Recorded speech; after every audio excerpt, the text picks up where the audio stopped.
নমস্কার, আমি রুম্পা। চলে এলাম রুম্পা ডেইলি লাইফস্টাইলে আরও একটা ডেইলি লাইফ অফ পার্ট নিয়ে। সবাই কেমন আছেন? আমি মোটামুটি ভালোই আছি। চোখে সফলতার স্বপ্ন, মনে কঠোর পরিশ্রম করার ইচ্ছা, পরিবারের সহযোগিতা আর আপনাদের ভালোবাসা নিয়ে আমার পথ চলা শুরু। গতকাল প্রচণ্ড ঝড় বৃষ্টি হয়, স্বস্তির বৃষ্টি হয়। আর তারপর বৃষ্টিটা একটু কমে যাওয়ার পর কর্তামশাই গিয়ে এই কাঁঠালগুলো পেড়ে নিয়ে কিছুক্ষণ বাইরে বার করে রাখলো। বললো যে এই কাঁঠালগুলো এবারে আর রাখার দরকার নেই গাছে, বাকিটা ঘরে এনেই ঢাকা দিয়ে রাখে ও প্লাস্টিক বা প্ল্যাকার্ড দিয়ে, এক ধরনের প্ল্যাকার্ড আছে, এই প্ল্যাকার্ডগুলোকে দিয়ে ঢেকে রাখে। তারপর আস্তে আস্তে পেকে যায়। এরপর শুরু হয়ে গেল আরও একটা নতুন দিন, নতুন পথ চলা শুরু। সকালে ঘুম থেকে উঠেই আমরা প্রত্যেকে জানি ঈশ্বরকে আগে প্রণাম করি।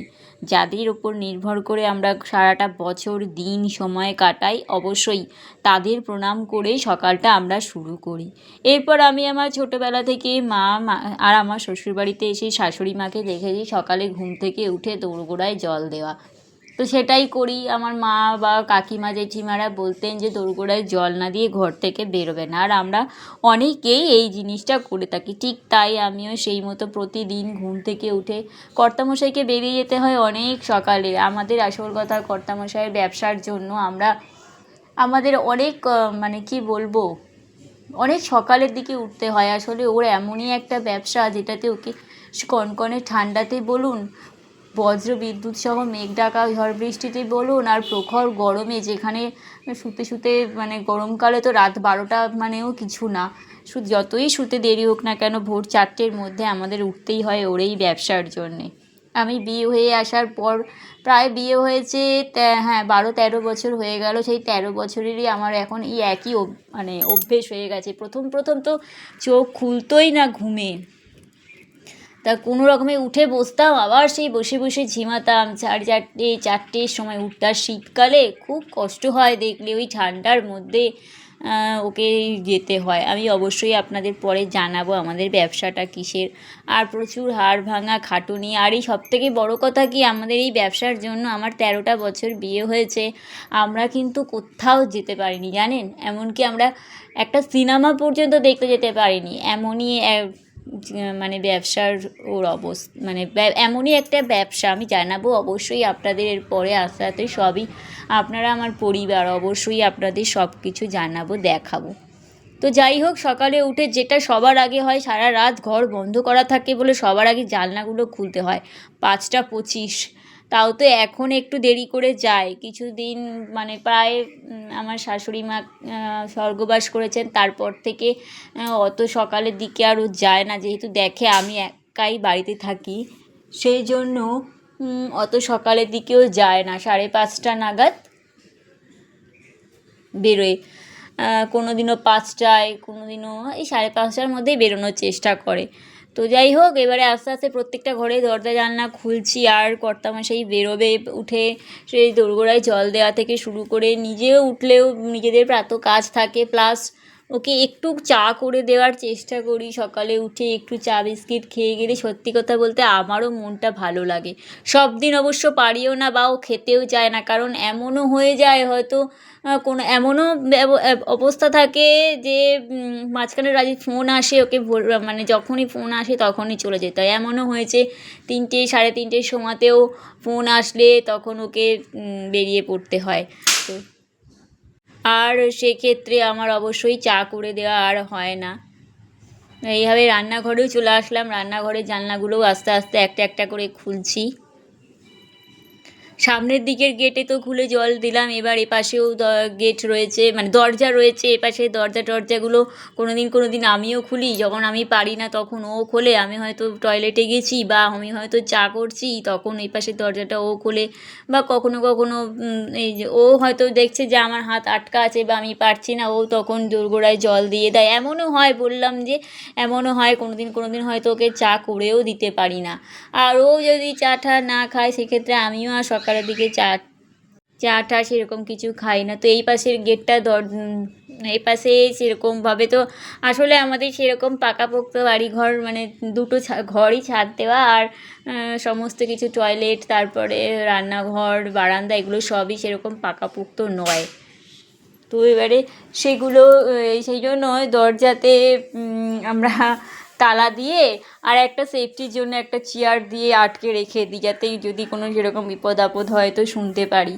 তো যাই হোক, কর্তামশাইকে এবারে দিলাম চা করে। সকালবেলায় আগের দিন পাউরুটি এনেছিল, সেই রুটিটা একটু সেঁকে দিলাম আর চা করে দিলাম। চাটা যদি খেয়ে যায় না, সত্যি আমারও মনটা ভালো লাগে যে হ্যাঁ সকালবেলায় ও একটু গুড মর্নিং জানাচ্ছে। বললাম সবাইকে একটু গুড মর্নিং বলো, তো গুড মর্নিং জানাচ্ছে। আমি সেরকমভাবে তো এখনও এডিটিং করতে শিখিনি, একটাই ভিডিওর মধ্যে কি ওর ভয়েসটা কি করে শোনাবো, সেই জন্য আমি পারলাম না এখানে ওর ভয়েসটা শোনাতে। তো যেহেতু এটা একটা গোটা ভিডিও করা ছিল, যদি পার্ট করে করতাম তাহলে হয়তো ওর ভয়েসটা আমি শোনাতে পারতাম। বললো গুড মর্নিং, আর নতুন দিন, নতুন পথ চলা শুরু হলো। দেখে আমিও বলি, আমার থেকে থেকে ও দেখছে, বলছে, তাই ও কথাটা বললো। এই যে আমার কর্তামশাইয়ের বাইক, এবার এই বাইক নিয়ে সে বেরিয়ে পড়বে। এইভাবেই আমাদের একটা একটা করে দিন কেটে যায়। আমাদের দুজনেরই সংসার, দুজনেই দুজনের সঙ্গে থাকি, সুখ দুঃখে পাশে থাকি। আর কি মানে অসুস্থতার, আমার অসুস্থতার পাশে ও থাকে, ওর অসুস্থতার পাশে আমি থাকি। তো একবার তো আমার হাতটা হঠাৎ করেই, আজ থেকে 1 বছর আগে হঠাৎ করেই হাতটা ভোরবেলায়, এরকম ভোরবেলায় উঠেছি ওকে চা টা করে দেবো বলে, এমনভাবে পড়লাম আমার ডান হাতটা কবজিটাতে, বিরাট অসুবিধা হয়ে গেছিলো।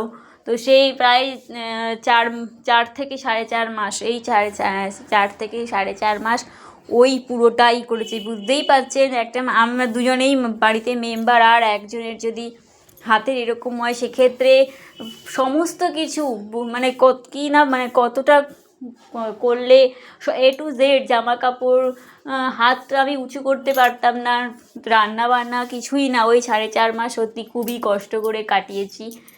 তার মাঝখানে পুজো, সেই সময় সেটা ছিল সেপ্টেম্বর মাস, আমার মনে আছে 29 না 26 সেপ্টেম্বর, হঠাৎ করে কি বৃষ্টি হয়ে গেল, আর বাড়িতে পুরো জল জমে গেল সেই দিনকে। তারপরে করলাম, সেই সময় পুজো ছিল, পুজোর সময় আবার ওই হাত নিয়ে লক্ষ্মী পুজোয় মায়ের বাড়িতে গেলাম, বাসে, নৌকায়, সুন্দর করে সেফটিভাবে নিয়ে আসলো। আর ওই পুরোটাই ওই 4.5 মাস পুরোটাই ওই ব্যবসা থেকে আস্তে আস্তে একটা বাজত। আগে তো যখন আমার শাশুড়ি মা ছিলেন তখন চাপ আরও বেশি নিত, তখন সেই 3টের সময় বাড়ি আসতো। এখন তো যেহেতু আমি একা থাকি, তাই 1টার মধ্যেই বাড়ি চলে আসে। এসে সংসারে যাবতীয় টুকটাক রেগুলার ঘর আমি আস্তে আস্তে, অবশ্য যখন 1 মাস 1.5 মাস হলো, আমি হাতে করেই ঘর ঠর ঝাড় দেওয়া, মোছা, যেরকম পারতাম করতাম, কিন্তু ভাত উবুর দেওয়া এগুলো তো আর করতে পারতাম না। তো সেইগুলো সব করতো এসে। আর সেটাই বলছিলাম যে দুজনেই দুজনের পাশে থাকি। হ্যাঁ, আর পুজোর সময়তেও সেই গঙ্গা পার হয়ে নিয়ে যাওয়া, আমি যখন ঠাকুর দেখতে যেতাম ভীষণই সেফটি করে নিয়ে যেত। একজন তো আমাকে বললেনই, আপনি হাত নিয়ে ঠাকুর দেখতে এসেছেন।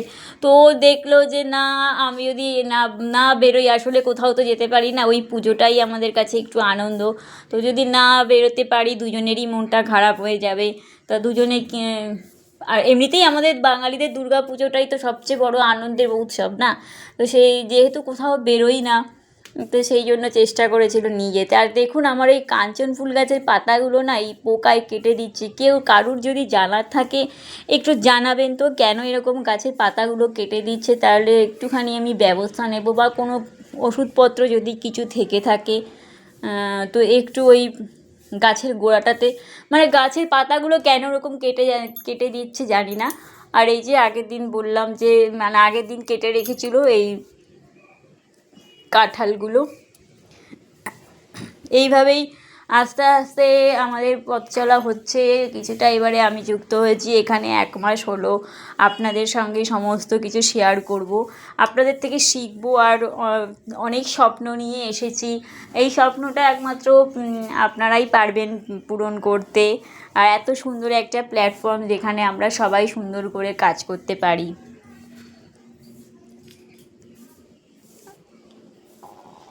আমাদের বাড়িতে 4টে কাঁঠাল গাছ, প্রত্যেকটাতে এই যে এই সময়টা আসছে না, এই সময়টাতে রাত্রের দিকে আমরা আর রাতের জন্য কোনো খাবার রাখি না, রান্না আইটেম এই কাঁঠাল দিয়েই মোটামুটি চলে যাবে। এই যতদিন বাড়িতে কাঁঠাল আছে ততদিন রাতে কাঁঠাল রুটি খেতে আমার কর্তামশাই খুব ভালোবাসেন। তো সেই জন্য রাত্রের জন্য আর কোনো তরকারি করতে হয় না, একটু রুটি করলেই হয়ে যায়। এই পাশের গাছগুলো থেকে তো ফুল পাওয়াই যায় না, কেউ না কেউ তুলে নিয়ে চলে যায়। হঠাৎ করেই আজকে আমি আসলাম, যেহেতু কর্তামশাই চাটা খাচ্ছেন, তো এই ফাঁকে আমি ঘুরে আসলে বাইরে এসে নালে আমি সত্যি কথা বলতে খুব একটা বাড়ির বাইরেও, মানে আমার বাড়ির যে গেটটা দেখলেন, বাড়ির গেটের বাইরেও আমি খুব একটা বেরোই না, একদমই খুবই সাদামাটা একজন গৃহবধূ যে সারাক্ষণ ঘরেই থাকে আর ঘরে থেকেই অনেক স্বপ্ন দেখে, বড় হওয়ার একটু একটু নিজের পায়ে দাঁড়ানোর ইচ্ছা, যার জন্য আমি ওই যে বললাম আমার এই গেটটার বাইরেও পর্যন্ত আমি বেরোই না। আর যখন যেখানে যাই আমার কর্তামশাইয়ের সঙ্গেই, মানে কোনোদিনও কোনো পাড়ার দোকানেও পর্যন্ত আমার যাওয়ার দরকার পড়ে না, বা কোনোদিনও যাইনি। আমি যেটুকু বেরোই আমার বাপের বাড়িতে বা মায়ের বাড়িতে, বাবা তো নেই, মায়ের বাড়িতেই যখন যাই তখন শুধু একটু ঘর থেকে বেরোই, তাও যেখানে একটু দূরে গেলে মায়ের সাথে, মা আর বোনের সাথে, একা বেরোনোর কোনো সময় দরকার পড়ে না। তাই এই ঘরে থেকেই চোখে অনেক স্বপ্ন নিয়ে এসেছি, সেই স্বপ্ন পূরণ করতে চাই, পরিশ্রম করতে চাই, কাজ শিখতে চাই। তো আর এরপরে এই যে কর্তামশাই এবার বেরোচ্ছেন, তো এবারে আমি আমার ও বেরিয়ে গেলে আমি আমার ধীরে সুস্থে ঘরের কাজগুলো, সমস্ত যাবতীয় কাজকর্মগুলো আস্তে আস্তে করি। আর এই সারাটা দিন একাই বাড়িতে থাকি, এই যে একটু ভিডিও করি, আপনাদের সাথে একটু কথা বলি, নিজের সারাদিনের কাজকর্মগুলো একটু শেয়ার করি, বেশ ভালো লাগছে এইগুলো করতে। নতুন নতুন যুক্ত হয়েছি তো, কিন্তু করতে খুব ভালো লাগছে। আর এরপর একটা একটা করে সমস্ত যাবতীয় কাজ করব। সবার আগে তো অবশ্যই দাঁত মেজে একটু 1 গ্লাস জল গরম খাবো, তারপর আমি আমার সমস্ত যাবতীয় কাজে যুক্ত হব। আর এই বাসি কাজ সেরে উঠতে উঠতে প্রায় 9টা, পুজো দিয়ে উঠতে উঠতে 9:30, তারপর আমি আমার রান্নাঘরে যাই। এই যে 6:45 বাজলো, বেরোলো, আর বাড়ি আসবে আস্তে আস্তে প্রায় 1টা বেজে যায়। এসে ওই সময় আরও কোনো টিফিন করতে চায় না, এখন যেহেতু গরমকাল থাকে তো একটু মিষ্টির জল দিই। সেই ব্যবসার জন্যও আমাদের খাওয়া দাওয়া করতে করতে প্রায় 3টে বেজে যায়। রান্না হয়ে যায় ঠিকই, কিন্তু খাওয়া দাওয়া করতে করতে আমাদের প্রায় 3টে বাজে। আর একটা একটা করে আমি আমার কাজগুলো শুরু করে দিয়েছি, বিছানাগুলো ঝেড়ে নিচ্ছি।